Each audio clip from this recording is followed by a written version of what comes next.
है everyone, welcome back to my channel. So जैसे कि आज पता है सबको कि IBPS PO का मेंस था और 2 शिफ्ट में था। तो फिर मेरा था सेकंड शिफ्ट में 1 बजे से मतलब 1 बजे रिपोर्टिंग। तो बात करते हैं कि मेरा कैसा गया एग्ज़ाम। तो क्या है कि जब भी मेरा 1 बजे से एग्ज़ाम होता है, पता नहीं क्यों मुझे लगता है कि मेरा एग्ज़ाम अच्छा नहीं जाएगा। पहले से ऐसा कुछ मतलब दिमाग में चलता रहता है कि आज आज तो नहीं जाएगा अच्छा एग्ज़ाम। बट फिर भी, और ये फर्स्ट टाइम हो रहा है कि IBPS PO का 2 शिफ्ट में एग्ज़ाम हो रहा है। तो फिर पहले ही ऐसे थोड़ा डर लग रहा था। पता नहीं क्यों मैं इस बार मतलब बहुत डरी हुई थी एग्ज़ाम के लिए। पहले भी मैंने दिया था और लास्ट टाइम मेरा बहुत ही ख़राब गया था, बहुत ज़्यादा ख़राब। तो वो मतलब एक फियर सा है अंदर की मतलब कैसा जाएगा। तो ओके, अभी बात करते हैं कि कैसा गया। तो जैसे कि 2 सेक्शंस थे 3 सब्जेक्ट्स में, एक 2 मार्क्स का सेक्शन और एक 1 मार्क्स मतलब 1 मार्क्स सेक्शन। तो मैं ओवरऑल अटेम्प्ट बताती हूँ पहले। तो फिर रीजनिंग में मैंने अटेम्प्ट किए हैं टोटल 22।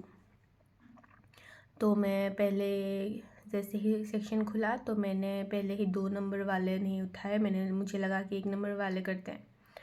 तो फिर भी मैंने सोचा कि इस बार मैं मतलब पहले ऐसा करती थी कि पहले ही क्वेश्चन सॉल्व करने लग जाते थे, लेकिन इस बार मैंने सोचा कि नहीं, पहले देख लेते हैं। फिर जब मैं 2 नंबर वाली देखने लगी तो पजल आया पहले।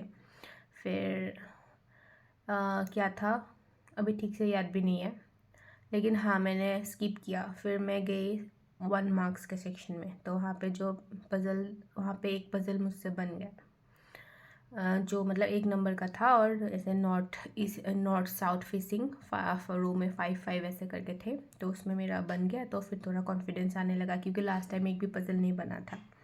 तो बन गया। फिर मैं करती रही। तो 1 नंबर का मैंने किया है 17 अटैम्प्ट्स। और फिर मैंने क्रिटिकल रीजनिंग ज़्यादा कुछ अटैम्प्ट नहीं किया। अभी पता नहीं कितना किया था, 2 किया होगा शायद, भी भूल गई हूँ। फिर मैं 2 नंबर का खुला तो फिर वहाँ पे था एक डायरेक्शन वाला। तो वहाँ पे मतलब ऐसे कोडेड डायरेक्शन था। तो फिर वहाँ पे हाँ थोड़ा पॉसिबिलिटीज़ बन रहे थे, 4 पॉसिबिलिटीज़ ऐसा बना था। लेकिन बाद में वो 2 ऐसे ही मतलब ऐसे बोला था A F and B vertically align होते हैं, तो उससे 2 मतलब पॉसिबिलिटीज़ ख़त्म हो जाते हैं, 2 बाकी है। तो वो बन गया। तो ऐसे करके मेरा 22 अटैम्प्ट से 5 था 2 मार्क्स का और 17 1 मार्क्स का। फिर खुला GA। तो मेरा GA से भी थोड़ा अच्छा नहीं होता है। तो फिर भी जब मैं क्वेश्चंस देख रही थी तो देख के लग रहा था कि अरे ये तो मैंने पढ़ा था, अभी याद नहीं आ रहा है वो अलग बात है, लेकिन मैंने पढ़ा तो था। तो फिर थोड़ा कुछ 2 3 क्वेश्चंस बने पहले। फिर ऐसा लगा कि ठीक है कर सकते हैं। फिर मैं घूम घूम के क्वेश्चंस बार बार देखा। तो फिर कुछ कुछ क्वेश्चन बनने लगे। तो उसमें मैंने टोटल 21 अटैम्प्ट्स किया है। एक्यूरेसी का नहीं बता सकती हूँ, मतलब इतना भी गलत नहीं होगा क्योंकि मुझे लग रहा था कि मैंने पढ़ी है वो क्वेश्चन। फिर मतलब कि टॉप से ऊपर तो आ ही जाएगा। तो GA सेक्शन में बस यही। और ऐसा नहीं मतलब RRB PO और RRB क्लर्क में जो जो हालत हुआ था वैसा नहीं हुआ, उससे बेटर था मुझे लगता है।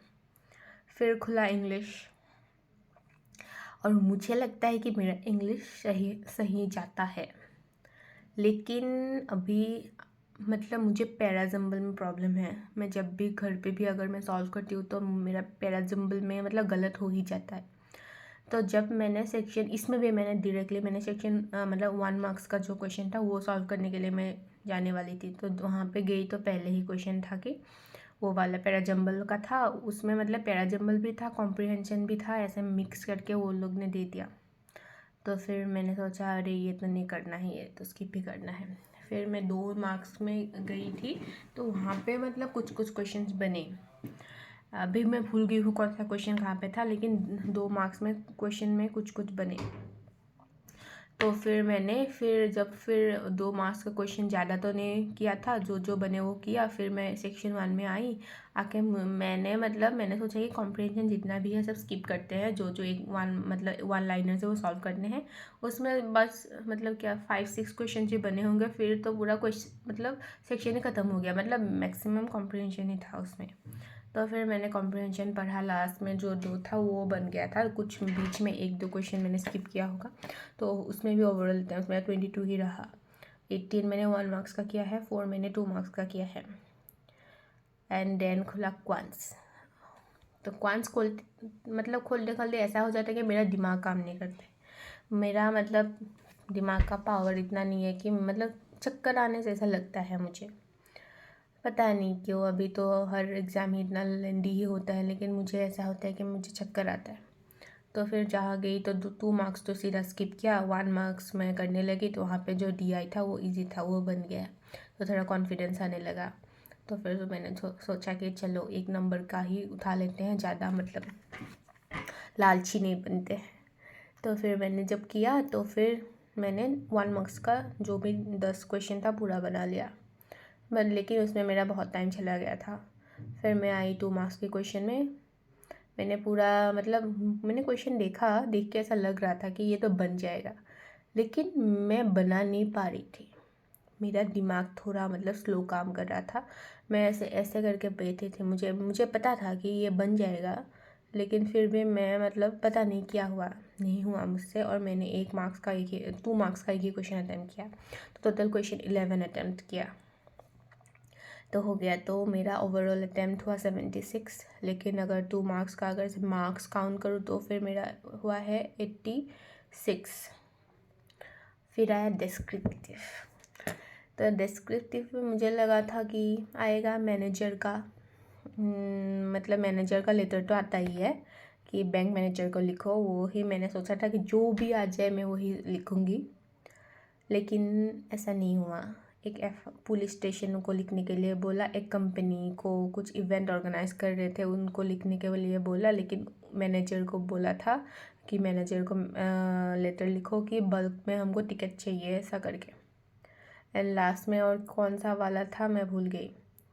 तो मैं वहाँ गई, ऐसे में देखा क्या क्या आया। ऐसे में आया है फार्मर का कि क्लाइमेट चेंज के कारण उनको मतलब इफ़ेक्ट होता है, और मतलब हम क्या कर सकते हैं उसको सॉल्व करने के लिए। तो फिर बाकी का मैंने देखा ही नहीं, पहले ही मैंने सोच लिया कि मैं यही लिखूँगी, क्योंकि पढ़ लिया था मैंने थोड़ा बहुत।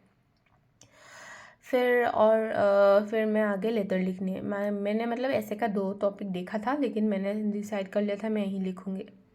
फिर मैं आई मैंने सोचा कि लेटर लिख लेती हूँ। अभी मेरा दिमाग इतना मतलब मेरे साथ नहीं दे रहा था, ऐसे में मैं मतलब स्टक हो रही थी, वोकैब्स कुछ दिमाग में आ ही नहीं रहा था। तो जैसे करके मैंने 15 मिनट्स लगा के मैंने लेटर ख़त्म किया है।